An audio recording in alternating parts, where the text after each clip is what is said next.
The Funwhole Newsstand is a gorgeous little set, and at only $35 US, it's basically a no-brainer for a nice little additional building to add to your Lego city. Like all Funwhole sets, it comes with a light kit that looks really nice, and I'm really excited to dive into this set and share with you all my full review. Let's get started.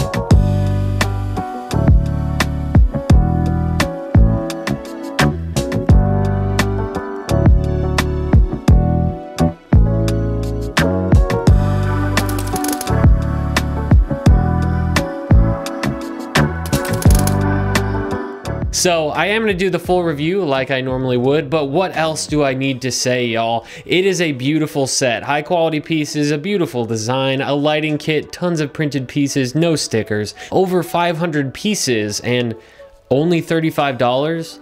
This is an absolute steal. If this was manufactured as a Lego set, I think you're looking at least $60 minimum, and that's not even including the value of the lighting kit that comes for free. So on price alone, I'm sold already on this set, but that's also because I've already built this thing and I know that Funwhole usually provides excellent piece quality.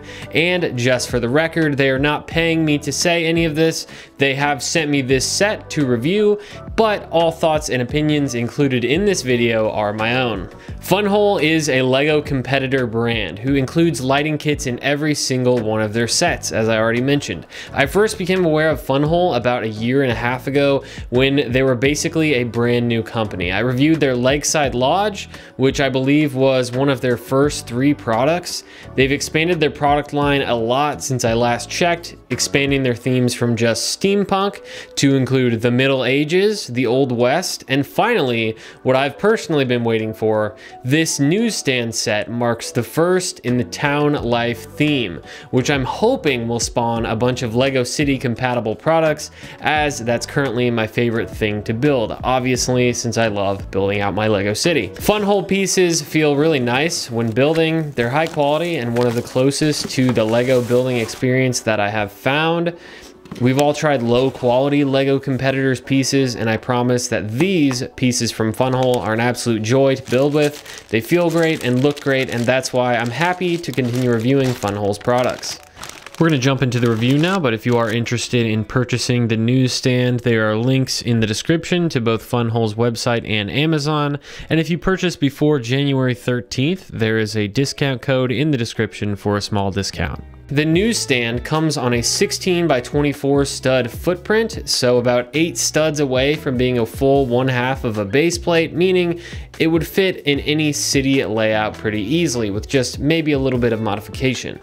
The building process is pretty easy and pretty satisfying. It's 556 pieces plus the extra steps for adding the lighted elements, but I was able to finish building mine during the length of one American football game, so about 3 hours, and I was a bit distracted by the game, so I'm sure you could easily finish within 2 hours if you really went for it. Probably the most exciting part of this set for me is the amount of printed tiles that it comes with. All of the signage for the newsstand and all the various magazines, newspapers, and advertisements all come as high quality printed tiles, and I think they look really nice. The newsstand itself is a nice dark green color with a sand green and white awning. The build of the awning is pretty cool. If you don't like it all the way out, you can slide it inwards so that it's not sticking out as far. For just having 3 LEDs on this whole thing, it lights up incredibly well. It's got a 1 exterior lamppost light, which gives a nice nighttime ambiance to the newsstand, and there's a bright LED 1x4 strip on the interior, which does a really good job of illuminating everything that's inside. This thing is really bright and also shining through the opening to the outside as well. It illuminates the fridge of cold drinks on the left side of the newsstand, which I think looks really cool. There's one final LED in this cylinder, which holds 2 different tiled advertisements, one for the City Flower Truck and another for the Collector's Haven grand opening. You can rotate this cylinder to decide which one you want to display on the exterior, which is really cool. There's an umbrella stand and a magazine holder both attached to the wall. The whole front of the building is covered in newspapers, and I want to give you a chance to get a close-up look at these printed tiles. We've got a publication called Retro and one simply titled Magazine with the Funwhole logo on both. Then we've got People Weekly, The Daily Traffic, and City Expressi. Additional outdoor ornamentation includes 2 benches with plants, a fire hydrant, a bicycle with a plant on it, and a nice little Vespa scooter meant to be used for delivering newspapers. The inside of the build has got a nice bulletin board with some additional tiles, a golden fan piece, and then there's a little table with an open book made by 2 wedge pieces. On the counter, there's a phone, a piece of money, and a fountain pen, and they've suspended a long rod which allows you to hang a few things from it, like these pieces of paper, an envelope, an additional newspaper. The roof of the newsstand has some nice ornamentation with a pretty dome topped with this trident piece, some other gold ornaments, a white bird, and a printed sign. They've also added some nice detailing with these teeth pieces in dark green. Let's talk about the lighting kit. Each Funwhole kit comes with lighting, as I mentioned, and the lighting kit elements come in their own little numbered bags, and you complete the lighting kit as a part of the instructions. So by the time you get finished with the set, you will already have installed all the lights as well along the way. The lighting setup for this set is pretty simple. The wire from the lamp runs underneath the sidewalk tiles all the way around the back of the set, where you'll find the central board that connects all the wires together. They provide 2 ways to power the lights. You can either use USB to power directly from an outlet, or a power bank like I'm doing here, or you can use the provided battery bank. Batteries not included, you'll need to buy them yourself. In this case, it's those little silver watch batteries, and they actually created a little slot in the wall where you can put the battery container, which I think is a really nice feature.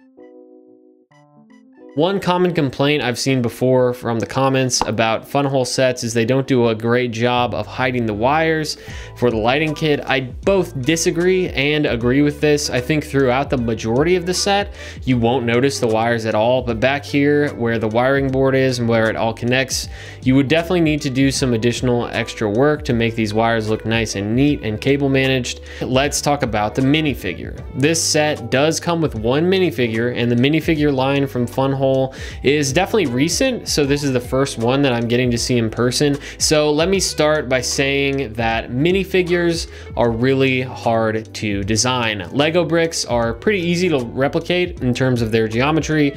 There's not much you can really mess up and not a lot of variation to add, but minifigures are a different beast. They're full of character. You need to get the printing right, the proportions of their body, and I think that we're all so used to seeing Lego minifigures that anything else is not really going to do justice to a minifigure design. So with all that said, I am glad that Funwhole has begun including minifigs in their sets, but I'm not a huge fan of their minifig design. Another thing you'll find with third-party minifigs is a more involved assembly process, attaching separate legs, arms, hands, waist pieces, and that's true here as well. It's just a lot of tedious assembly, and I prefer the style of Lego minifigures where the majority of assembly is actually their accessories, and the minifigs themselves are just a 2-step process. You have the head and the legs, which you attach to the torso.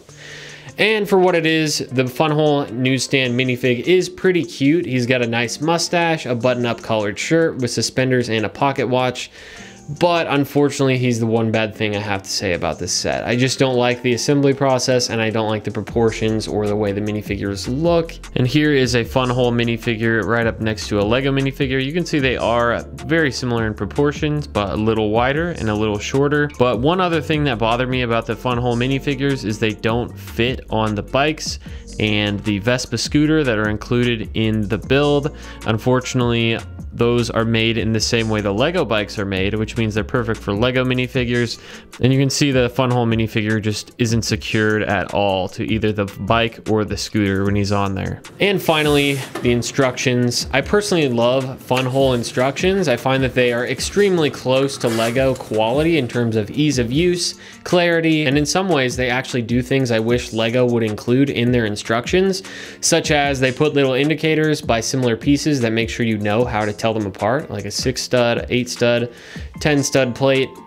One thing that was missing from these instructions that I really enjoyed from prior Funwhole sets that I'd tried is the analogous colors list, which is a page that shows the actual bricks next to the way they appear in the instructions. And if you've ever built a Lego set with different colors of brown or dark pieces, you know how helpful this would be to have on hand. Another thing that you miss out on because this is a smaller Funwhole set is you don't get a brick separator or a pair of tweezers like I've gotten in my other Funwhole products that I've tried.